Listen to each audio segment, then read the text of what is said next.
Electricast. Welcome to Psychic Visions Podcast. This is your host, Jason Zook.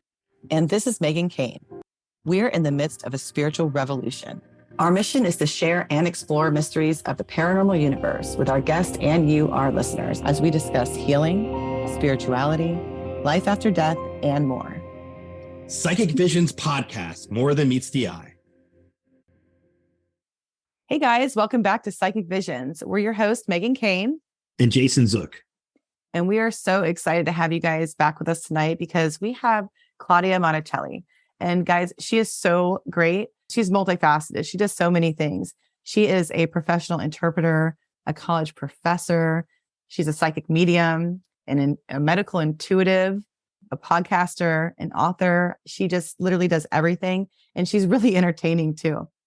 The reason she became an author, she's psychic and she's intuitive. So her brain is always seeing images and thinking of things. And as an intuitive, Jason and I, we know, and I'm sure a lot of our listeners know, most of us are really creative because we're able to see things in our mind's eye and come up with all different kinds of scenarios and outcomes. And sometimes we get stories from spirits or from buildings we're in. We just pick up energies and just know different stories. I know I told stories as a kid when I was picking up psychic energy and stuff like that. I would tell these stories that just popped in my head and I was actually reading people. That's how she came up with stories for her books, which to me is, don't you think that's so cool? Because it created a huge following for her. She has so many people who are waiting for these new releases of her books because of the amazing stories she can come up with. And so I just think that's so great. I love her creative talent and abilities like our other guests that we've had on. Each of these guests have an expression of strong creative abilities and creative talents. Really and that's an expression of her multifaceted roles that you mentioned. And from my vantage point, I love that she's had her day job. We call it our day job as a professor, and then decided to pursue the spiritual path more. And it was calling her, like she said, it just, when it calls you, it's your thing, right? As you and I know, because. So we can totally identify with that. 100%. And that's what resonates as well. Just the marrying of that. So you have your traditional job role as a professor, and now you're this intuitive, a psychic medium, and you're a writer, and you're very creative. It's a pretty amazing story. Yeah. She stays busy. I'm sure she stays very busy. She looked busy. Like we were talking to her. I think she had things to do like right after. She seems like she's just like a go-getter and always very impressive person. Impressive, like always, for sure. Probably always doing something. I want to thank you for coming on the show, Claudia. And from our vantage point, we're honored to have you here. Wonderful. Thank you. That's nice of you to say, Jason. From our vantage point, we are trying to have practitioners who are from the spectrum of spirituality. And I feel like you're right. The spectrum is right. In this particular case, you're a professional interpreter, a college professor. You've had a storied career in academics. You're a psychic medium, medical intuitive, and a podcaster, among other things, as well as an author. Every now and then, I have to clean my house too. Could throw that in. I think that I have seen, or the main, I guess, objective is there's a lot of people who in our field who might have had our abilities as children, or maybe they didn't, but they all did something different. They walked the quote unquote normal path of life, and they found their way, but eventually they had their spiritual awakening or they had their calling and they woke up, so to speak, and they have these amazing spiritual careers where they're helping so many people, probably on a level that they thought they never would be able to, and reach as many people as they have. And I just think it's so cool that so many of our guests are so inspiring to the people listening, to all of our listeners who are maybe in that 9-to-5 job that they're just not happy with, or they know that there's something more calling them. And I think a lot of our listeners have all had this calling, this awakening that's been, hey, there's something, I'm going to take this risk, I guess. Sometimes it is a risk to leave like what's comfortable and what you've been doing for a long time or what you're used to, and coming out of your comfort zone and stepping into this spiritual path it's scary sometimes. And when you do it, it's so rewarding. And that's what I've learned from a lot of the people that we've had on our show. Well, do you agree? Or no, I love the whole risk benefit analysis, like thinking about it. For anyone listening to us right now, if you're on the fence about wanting to start a new career for yourself, you and I are examples of this ourselves, Megan, as well. I'm doing it right now as we speak. I'm taking the plunge in the deep end. And I think sometimes having the courage to do that, you'll be rewarded exponentially. Yeah. I left my family business and real estate investors and it was very scary to take that leap. And here we are years later. And so that's like one of my biggest questions for Claudia is like how I want to know about for the listeners who don't know who you are. Can you explain like your upbringing and how you found your way into spirituality? Sure. I come from a bicultural family. Let's say both of my parents are Italian, but I grew up in the United States. So half of my life was in the United States. And when you grow up and you look at your parents in a certain way, but after my parents passed, I found out this incredible amount of information about them. They were both in the occult. My mom and my dad in two different ways. My father was a channeler. My mother was a reader. And it's something they never spoke about. And my sisters and I would talk about this after they were gone. And they would say, did you ever think? Oh, did you ever think? Did you ever think? Yeah. And so let's say that for me, like you said in the beginning, both you, Jason, and Megan, for most people, it starts when you're very young. I could remember, I must have been about 4 or 5 when I started seeing things. And never was it anything to be fearful of. I remember that. And I didn't know what to do with it because I didn't think it was like a game. You play things. People, and they're playful and you just play. You get messages. I used to get messages and I didn't know what to make of them. So I used to write about them, would write poems and these short 2-line poems. And it was a way for me to get out to elaborate what was happening to me. Like you said, Megan, most people come to I don't like to use the word calling. You are called in a certain moment. And I was called when I couldn't stand working in the university system anymore. This patriarchal institution, I couldn't take it anymore. And so I thought, come on, you should be doing something else. Everything is pointing you in that direction. And that's when I started professionally. And then you let it go. And then people start telling you, how would you know that? How would you do? How did you? And then it used to creep me out. The hairs used to stand on end when I knew things that I could never possibly know. And so then I would just come back down to earth, of course, do my work, do my job, pay the bills, do everything, but then go and hone a skill that I saw was really interesting for me. And it was so liberating, not only liberating, but it was so satisfying working with people and knowing that it's not a power. I can't say you had the power to, but you had the ability to help them in some way. And I'm sure it's the same for both of you. A lot of the things we do, you don't understand clearly why or how you exactly know, but it just comes out. It has to come out like a river comes out of your mouth. Please don't stop me. You got to say it all. I hear voices rather than seeing visually. I see it in my mind's eye, but I hear the voices very clearly. The messages come so clearly that I don't even get to the end of an utterance that I know what it is. It's interesting. And it changes as time goes on. We improve the skill or we are more sensitive. That's it. We become more sensitive to the messages or to the information that we can glean from the universe, perhaps. How you like that for an answer, Megan? Definitely. Yes. The more you use it, the more, you get, I guess. I'd say for me. Yeah. The more I do it, the better I get. I want to ask you this. Megan's been, I think I mentioned this to you before. You've heard about Megan a lot. Now you finally get to meet her during our interview. But she's been my I'm so muse. happy about that. She's been my muse. She's been the source of my spiritual growth and development over the years, and actually how interesting motivated me to become an open psychic. So here I am. And my question to you is, who's your muse and why? I can't say that I have one person who is a muse, but when I started and I had to put myself out there some way, the website, the YouTube channel, all of it, and every 1 week, the numbers were growing. I thought, well, I have to do something. So I started looking at, and I never, ever looked at videos in YouTube. Then I had to, because I thought you have to see what other people are doing.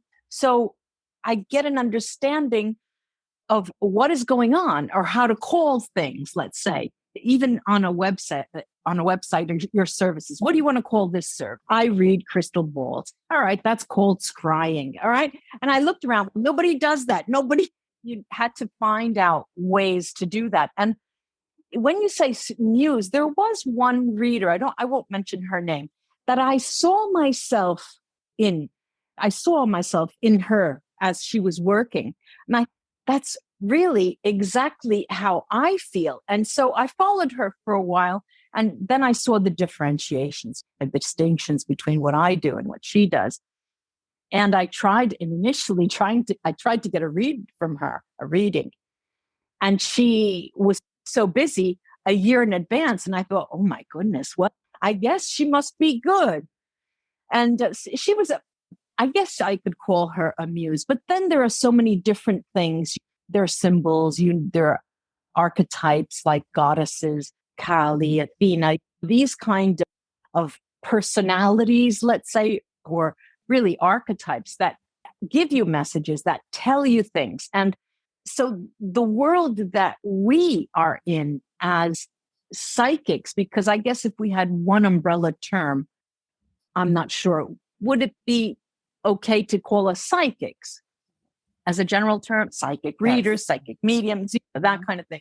And so when you're psychic, you find it's just like going to a candy store when you're a little kid and you've got 10 cents and you walk in and there are all those colors. You don't know what to get for.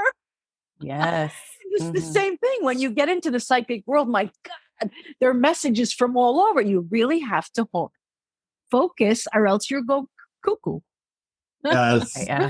I agree. I love the candy store analogy. Oh, my me face too. lights up when you bring that up. I was thinking of Especially in a big Wonka. crowd of people when you open up and there's Oh, multiple people like wanting something or wanting you to tune in. yes, Like, yes. When I go live on YouTube, yesterday I just went live. There were 150 people in my chat, and so I decided I was channeling an actor who had passed 2 years ago, commemorating. And what I did was take his picture. So I had my screen and I spoke to the audience. I said, look, this is the way I'm going to do it, because if I have to concentrate, I have to shut the screen off. I put his picture there and had the actor go and pick and choose the answers, the questions to the answers that he would give the audience. And that was tough. Yeah. And so you have to really be able to concentrate. You learn how to do that, more or less. I don't know what happens if it ever happens to you. You get these psychic attacks. Strange things start to happen. In my case, I fall on my knee, which I never do, and there's no reason to fall. I don't have heels on. Or I bump my head 3 times in the same place in the same day. And I'm okay. I get it. Somebody wants to talk to me again.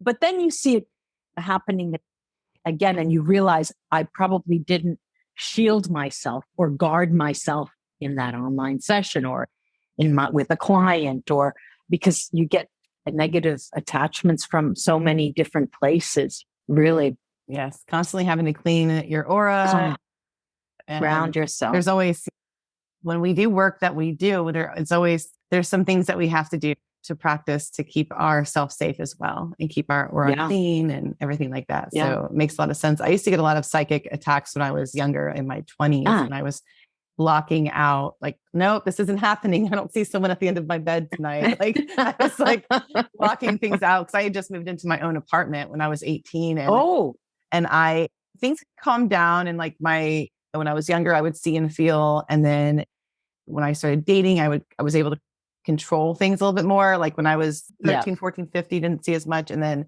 when I moved out and I was in my own apartment in this 100-year-old building, it was like, I was a free for all. I was like, feeling lights, electricity, music. I was like, like what's happening to me? And that's when I was okay. I can't ignore this anymore. And then that's when I started seeking people like yourself, like myself, like Jason. And there really wasn't a lot of options back then in the early 2000s. There wasn't a lot of stores like my store in Tampa, and there wasn't a lot of there wasn't a lot of places to go. There wasn't a lot of information, and the internet was nowhere close to what it is today. We didn't have TikTok or Instagram and all these very accessible information. And there's a lot of good information out there now. There's a lot of hocus pocus out there as well. But that's the right word. Hocus pocus, especially really on TikTok. There's so much.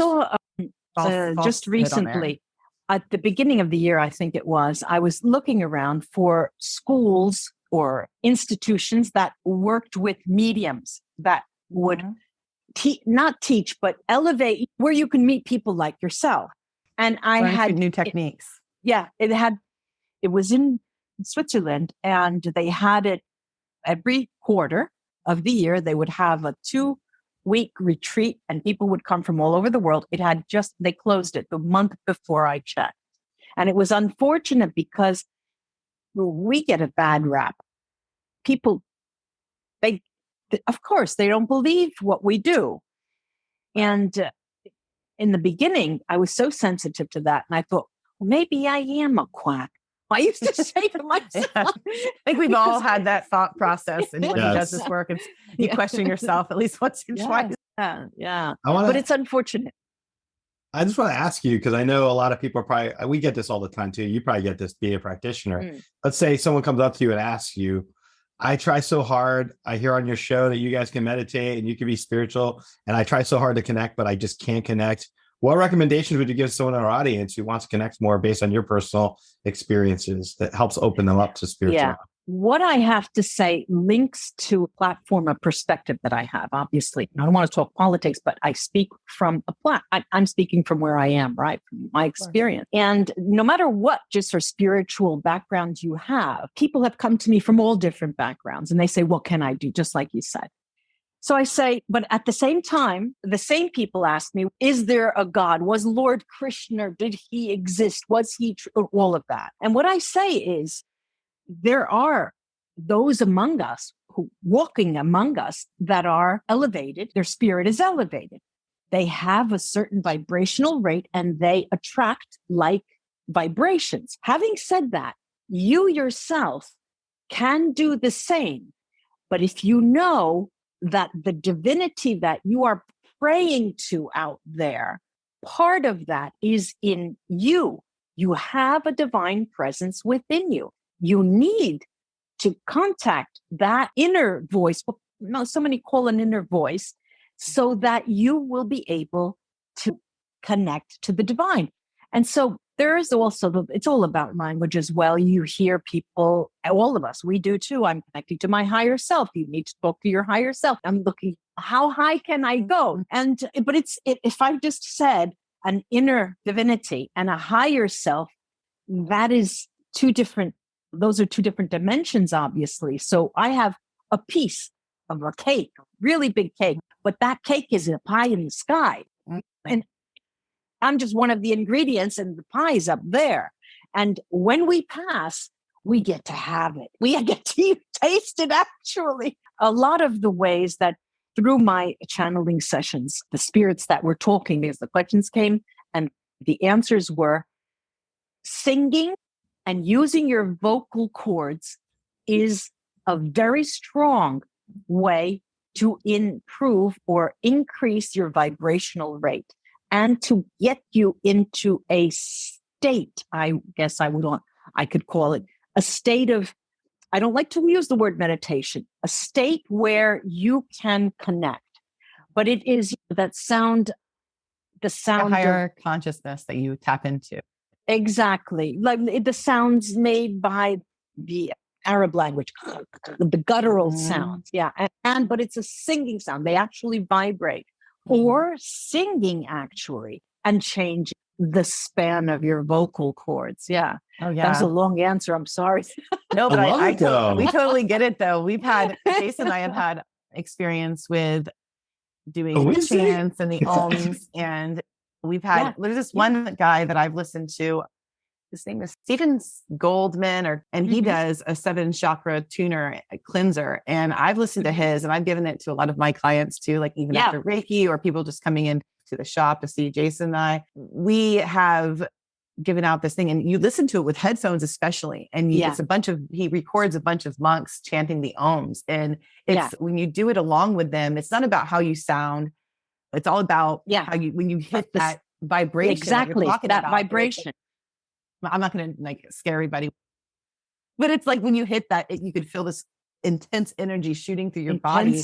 And I felt two different hands. I felt like when I was getting when I get Reiki, I could feel like my earth hands, like my body. And I can also feel my spirit hands like floating above it. And I feel like they're like flat, and I can feel my body holding the crystals. It's such an intense feeling that those chants can really give people. And that was when I was first when you opening up. While you're talking, there's a different way of the hands because of the higher self and your inner voice. Imagine a hand on the outside and a hand on the inside pushing. That connection there, that is a good way of connection to spirit. I love, definitely. I love too the idea of the healing power of sound, the healing modality of music. Like during the pandemic, I know Megan knows this very well. I would tell her that we're in the height of the quarantine. I was blasting my music, and I thought you were going to tell me you were singing in the shower. No, he does that too. I'm sure he does that too with his birds chirping along, singing along. Probably at this point, they're parrots, so they know lots of words. But if only they could talk. Exactly. Oh, they do talk. Trust me. You go over there and they're like, they have a call for us. They're so funny. They're the best. But but again, sounds, birds, they hear, they communicate through that too. And it's such a beautiful thing. Jason and I recently learned how to incorporate, we've already been doing like crystals into a lot of our work, but we learned how to incorporate sound into our healings recently, like with big shaman drums, and we love them so much. I've been using sound bowls for a long time, and I have one made of when you say sound bowls, do you mean the round bowls? Yes, like the crystal Tibetan bowls. No, I've had the Tibetan ones. Those are more of like brass or silver. Brass. And what are these? Metals. This is made of crystal, like pure crystal. They melt. Oh my God. Yeah, they melt it down. They reform it, and they do them with amethyst now, rose quartz. Beautiful. Yes, and they make the most beautiful sounds. You have the healing energy from the crystals plus the sound, and it just is such a great combination with energy healing, or even like during readings, and just to like set the tone. It's nice. Yeah, that'd be really interesting. I love the fact that you're on our show, because you attest to all the different points we try to make during our interviews. And one of those is, I want to ask you about your writing background. Can you tell us a little about your books and what you write about? Okay, all of my publications are academic. I have to say that 3 times. They're all academic. They're all academic. They're all academic. A lot of the essays and the research findings are a little less academic and they're more recent, 2018, where I work with a TV series in the United States, and I use my social linguistic tools. I go through different things and to glean, because I'm a specialist in ideology and power in language. And so that's what I come out. But it's funny, like you said, I want to know about your writing. Wow, you can't imagine what I'm doing now. Because I have this baby. I've got a baby here. I'm in gestation, and I changed the rules of the whole book. And now, you know how when you have something, you've got this ball, this thing, creature, and it's so ugly, and you don't know how you're going to love it. And then to make it beautiful, you have to change it, dress it up. So I did that recently with the book that I was writing, and all of a sudden I'm in love. And it's been 4 days. I don't sleep at night so I can. Wow. And it's that full moon. You got that creative. That title is the power of the magic of power. Oh, wait a minute. The magic of pleasure seeking. The magic of pleasure seeking. I've been working on it for about 2 years, and I hated it. And now I got it. And it's going to reflect what I want to say, because I had met a few people who were coaching me on what you can say, what you can't say, because the American public, this, that, and the other thing. And I thought, what the hell? How can I write if I have to watch out what I'm saying? This time I'm going to, because it's pleasure seeking, I'm going to keep a chapter in there, the elephant in the room. And we'll have to talk about it. I love it. You're trying to So you're going to make it more of a metaphysical tone to it. The metaphysical gets in there because I do talk about goddesses and how the role of a god. It's pitched to women from the late Zen, the 18 to 35. And I don't want to give you any more information. We're so excited. It's a narrative nonfiction. So I have experiences of my clients in the chapters as well. And it's a practical book. Of course, there's also a chapter in the magic of signs and how to read signs and how to use signs. And signs are linked to symbols as well. Synchronicity. And synchronicity. And so that is coming out, and I'm so excited. I'm so excited because got it, and the baby's growing. Oh, we would love to have you on again when you're ready to launch it. Yeah. And if you ever want to do anything in person down here, we can always do something for you down here. Fly right there. Claudia, two things. I love just your energy and what you're sharing with us today. It's amazing. I want to ask you two questions. One, touching on what you're talking about with your own creative energy, I'd like to see if you could tell us how you feel the power of creating things works in your life. And then I also wanted to see if you could just add into that to tell us a little about your podcast and how that factors into everything else you've been doing. Yeah. Okay. Now, when we talk about power, it's a social thing, and it's it's an interpersonal game. It's a game, right? So even my podcast is an interpersonal game. Just like this, we talk, you give us the floor, I shut up. When I see you do something and I see that, how does power figure in my writing? It's something that I have to be very careful with and dose it, because instead of being a prescriptive, you got to do this. Nobody wants to read that. They want to be interactive. They want to be able to play with the book. It's a pleasureful thing. And I also thought of, a pleasure support group, because so many women really don't believe they deserve pleasure. And so that is one of the goodies that will come out of that. But power is essential to the way you move, the way you communicate, even the way you use your body language. How you dress, of course, everything speaks of you. But when you open your mouth and something comes out, you could look like a dog, but that's what really is the cellar, the pit of the cellar. Let's see. The podcast, I had mentioned to you, Jason, when we were on together in your podcast, that initially my podcast started as a way of me reading my chapters when I hated the baby. And I thought maybe by reading them, every episode was a chapter and I would get to like it. I didn't get to like it that much. So then I stopped and I started interviewing other people. Now I have about 112 episodes. And so it's a wonderful, like you both know, it's just fantastic to talk to people, argue even with people. Let them talk, call them out on their bullshit that they say sometimes. You have to keep people on their toes and keep them honest. I love it. Yeah. And you definitely are a straightforward type of person. And I really like that about you, because you seem very, I'm a straight shooter. Yeah. I'm sorry about it. Heart on your sleeve. And that's the way I am too. I'm also Italian. And I also come from the line of, my Italian side. We're all represented. Yeah, we are. And my Italian side is also intuitive. Like I come from Catholic intuitives that it was hush in the generation before me. Yes. Like the generation before you is more of, and we won't talk about it because things have changed. And before the tarot is from, I believe what I've been told, from Italy. It's where it originated. Yeah.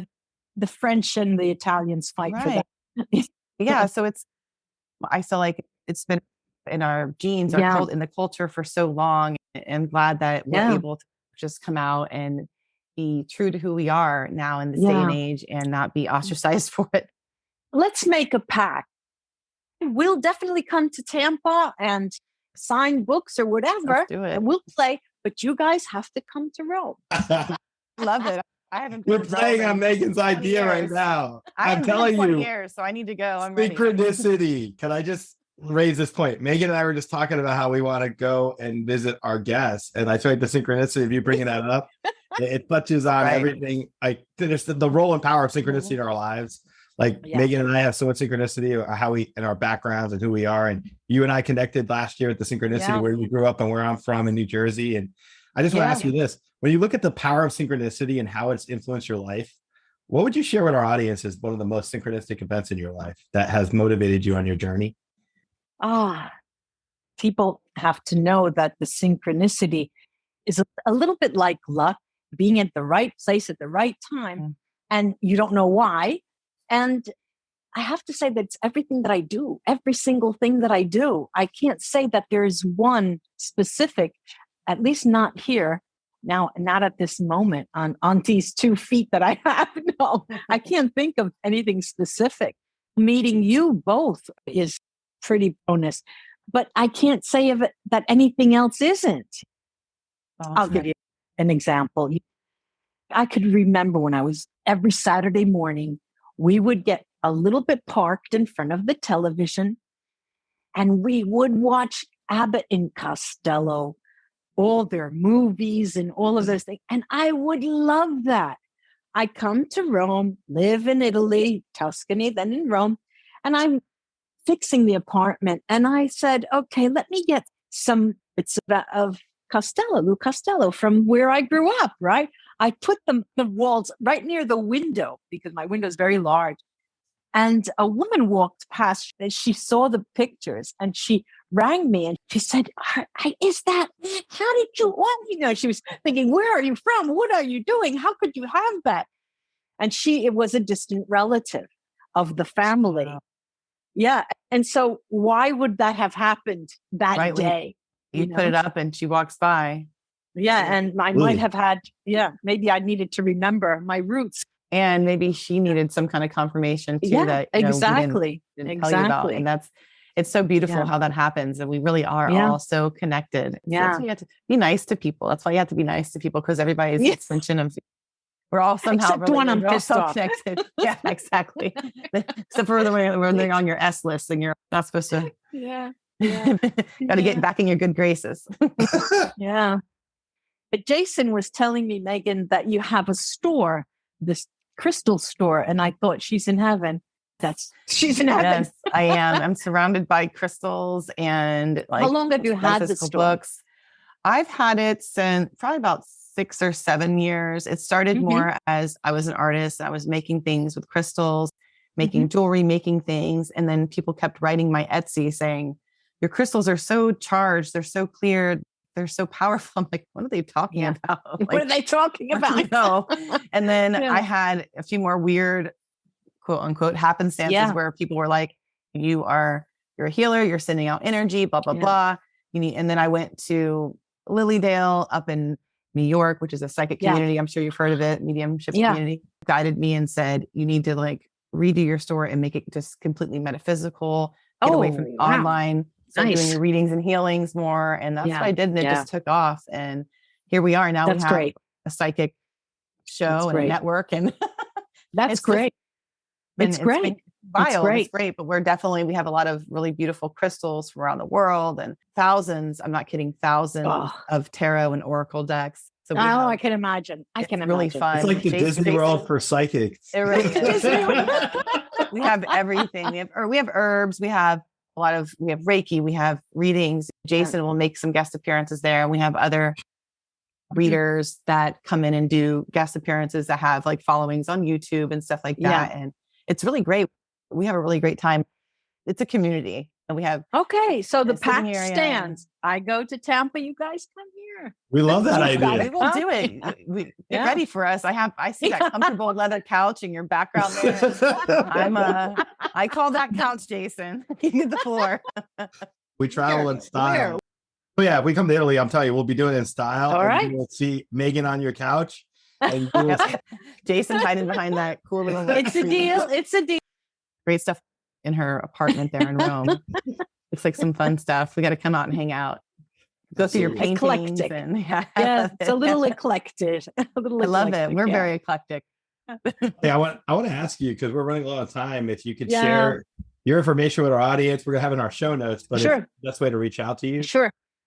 I have two websites. One is www.claudiamonacelli.com and the other is www.christelmartinet.com. I have a YouTube channel that uses both names, Claudia Monacelli, aka Christelle Martinet, and my Instagram handle is very popular, and it is the magic of pleasure seeking. So those are probably the biggest. And I think in Twitter, it's magic of pleasure. But that's that. I won't give out my phone number. Yeah, you'll be ringing off the hook. Have lots of Rome suitors at your door ringing your bell. Psychic attacks. Yeah. And a lot of family members, you're right. People on the other side coming through. I understand that, definitely. We really appreciate you coming on today. Oh, it was such a pleasure to meet you, Megan, really, and to see you again, Jason.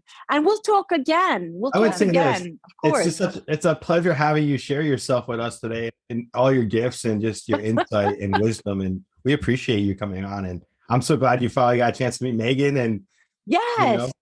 No, it was not. It can only be fun because all of a sudden, my God, people like me, I can tell them anything. Yes. We all think, like you said, you attract a similar type of vibration. Similar vibrations, yeah. Mm-hmm. Well, I hope to talk to you both soon. Oh, you'll see us. We'll be there. We'll be there in Rome. We're coming. Yeah. We'll make a plan. Thank you. Bye-bye, Jason. Bye. It was so great talking. Bye, Megan. Bye. We'll see you soon. Thank you. Megan, it was, to me, I just feel like we could really identify with Claudia personally. Her role going from a traditional job to then pursuing a spiritual path and looking at life. It's teaching each of us how to approach life with a higher purpose in mind if you're being called to do. And how to integrate the two, how to still balance life, family, work, and your calling, your healing calling, or your psychic calling, or whatever it is that you're doing in this realm. I think it's great to follow your true calling and look at how many people she's been able to help because of that. You know what impressed me as well during our conversation? She just seemed so confident that when she first was age 5, she had first started seeing spirits and sensing things, and she never feared anything. She always had this confidence about things. She just didn't know what to do. Makes one of us. Yeah, because that was a struggle we went through ourselves. Right, yeah. That's something that she seemed to have her confidence with. She just didn't know what to use the information she was getting through her gifts until a later time in her life. And now she receives these messages. And the way she expressed that at first was her creative channeling, writing poems and writing. And that's where she got inspired to create all the literary works that she's done. I feel like it's an expression of her greater understanding of her spiritual awakening, which we've obviously showcased before. And I'm excited to showcase each and every time. Thank you guys so much for tuning in and listening to this episode of Psychic Visions, and we'll catch you on the next one. Thanks, everybody. Till next time.